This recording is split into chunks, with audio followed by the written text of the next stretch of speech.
Hey Sugar Geeks, Liz here. Today I'm going to show you how to make one of those trendy Jell-O island cakes, but it's actually going to taste good. What do you think about that? Coming up next on the Sugar Geek Show. Okay, so the first thing that we're going to do to make our Jell-O island cake is we are going to bake two 6-inch rounds. It doesn't matter the flavor, whichever flavor you like. This is just a couple cakes that I had left over in my freezer. And then we're also going to make some ganache or buttercream, doesn't matter. Just need about 2 cups of ganache or buttercream. You're going to need a cake board and a cake ring, or if you have a spring-form cheesecake pan, that will also work really well for this. Go ahead and just place your 2 layers of cake onto the cake board. I'm just attaching them with a layer of ganache. I'm going to put some ganache in the center and then place that second layer on top. Now we're going to go ahead and carve this top layer of cake down so it's a little bit more rounded. And then we're going to take these leftover cake scraps and combine them with just a little bit of leftover ganache to make something called cake pop dough. This is the same dough that cake pop makers use to make cake pops. It's just leftover cake and ganache. And tastes really yummy, like fudge brownie. And we're just going to build up the top of our little island with that leftover cake so nothing gets wasted. Next, we're going to cover the whole thing in another layer of ganache, making sure we seal all the way down to the cake board so we don't have any leaks that get inside the cake. I'm just kind of adding a little bit of texture here. Just make sure none of your cake is showing through. You can also use buttercream if you want to. I actually used buttercream for my mermaid jelly cake and my shark cake tutorial, as well as my most recent Animal Crossing cake that I made for my daughter Avalon's 6th birthday. I cannot believe she is 6. So now I'm going to go ahead and put this into the refrigerator to get nice and cold while we make our gelatin for the water. All right, what I have here is a very large pot of water. This is 120 ounces of water and 6 cups of sugar because we want the Jell-O to taste sweet. Instead of KNOX, I'm using this clear gelatin here. This is called super clear gelatin, transparent edible gelatin. It's basically made for making these jelly cakes and works really well. All right, so this is cold water. I'm just going to start adding this gelatin to it. I know it's quite a bit. I have no choice but to use this size pot because I don't have a larger one, but you might want to do this in batches. I'm just kind of pushing all of that.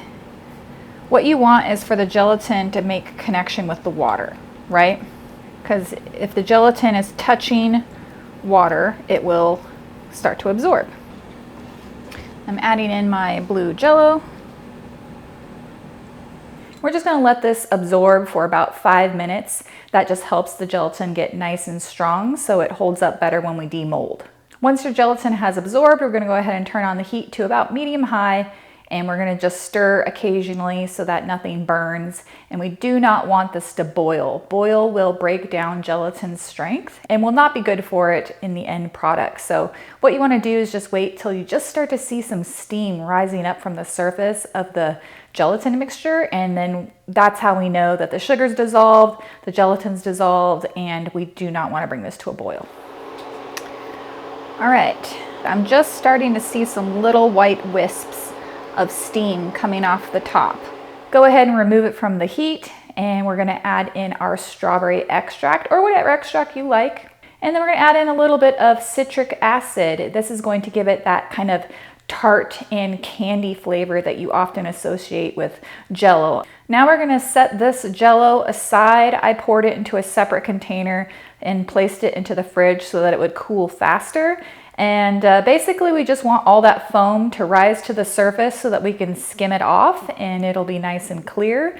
And we also want the jelly mixture to cool down to 90 degrees before we pour it into our cake ring. Otherwise it's going to melt our ganache and that would not be good.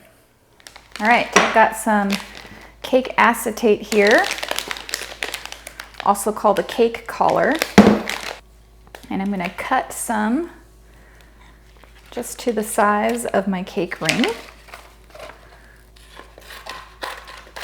I have a couple of inches of overlap.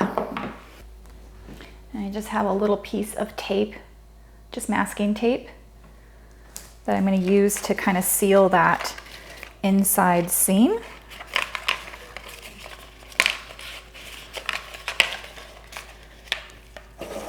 You just wanna make sure that the collar is completely flat against the ring.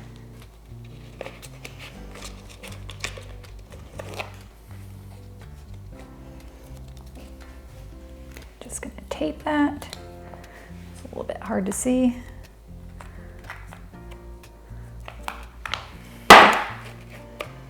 All right, I have our chilled cake here. I have my white food coloring. I'm just gonna take a flat brush and just lightly brush over the surface. Just gonna kind of bring out that texture. This is gonna look really cool in the Jell-O.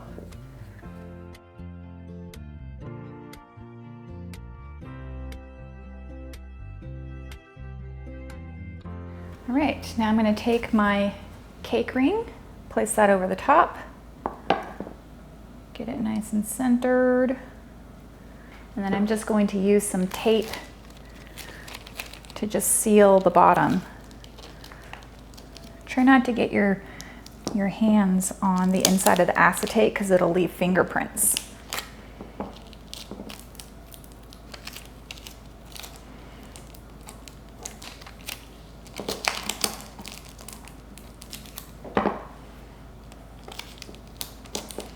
Make sure there's no gaps between the tape and the board, or you will definitely have leaks. I have some leftover ganache inside of a piping bag, and I'm just gonna come in around this edge where the acetate is, just between the very bottom edge and the board, and I'm just gonna pipe some ganache. And what that's gonna do is it's gonna make sure that none of the jelly escapes out the bottom. Even with all the tape and stuff, there's still a chance.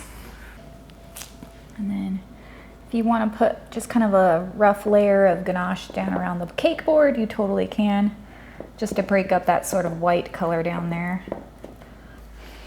Okay, now I'm gonna put this into the freezer for about 10 minutes just to make it super cold. All right, my cake is chilled and my gelatin is at the right temperature. And first I'm just gonna pour about 1/4 inch down in the bottom just to make sure I don't have any leaks. And it's gonna pretty much set up right away because of the cold pan. And it's also just gonna further seal everything up.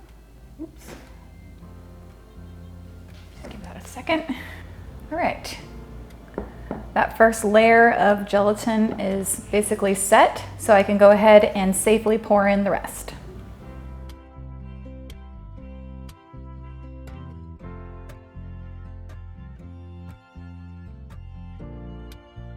Okay, now all that's left to do is to put this into the refrigerator overnight to fully chill, a minimum of 6 hours, and then we can demold it. All right, time to take off the outer ring. Just gonna remove the tape. It's honestly the best part. This should just slide right off.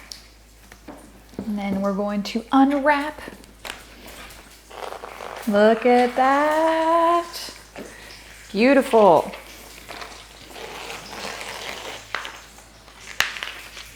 I love how clear the gelatin looks and how you can see the texture of the island on the other side of it. It looks so pretty. If you have any ganache around the bottom that you feel like is a little bit too messy, you can just take a warm, damp paper towel and just clean that edge up. Or you could just put some sand around the edge to just kind of hide that. Now I'm gonna cover the top of my jelly with just some plastic wrap to protect it. I have just some crushed up graham crackers here. I'm just gonna push those sort of onto the top. You can see why you need the plastic, because otherwise those crumbs just kind of get everywhere. It should just stick to your ganache, you know, pretty easily. If it's not, you can use a little corn syrup or piping gel and brush that on there to make it stick. If you just feel like it's a little bit too dry. Push that all in. Now we're going to carefully remove that plastic wrap. Try not to get any of the crumbs onto the jelly.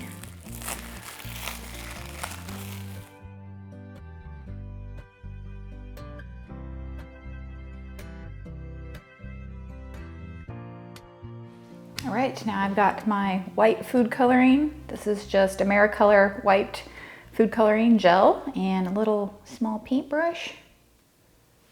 I'm just gonna dip that in there and I'm gonna start painting some waves, just using a back and forth motion. First, I'm gonna kind of draw the main wave that's sort of almost going up onto the mountain. And then it's really dark, like really opaque at the tips. And then as you go back towards the jelly, it gets kind of like more choppy and lighter. And that just really sells the idea that this is sea foam, right? Don't worry if you get some little sandy bits in there, just adds to the texture, right? And you can kind of do another layer going around, slightly lighter. So I decided to go with a sandy island with a palm tree because there's a lot of these jelly island cakes on YouTube right now, and I just wanted to make mine a little bit different, something unique, you know, still following the trend, but with my own addition to it, you know, like making it special. So this is my version of the jelly cake. It's a jelly island.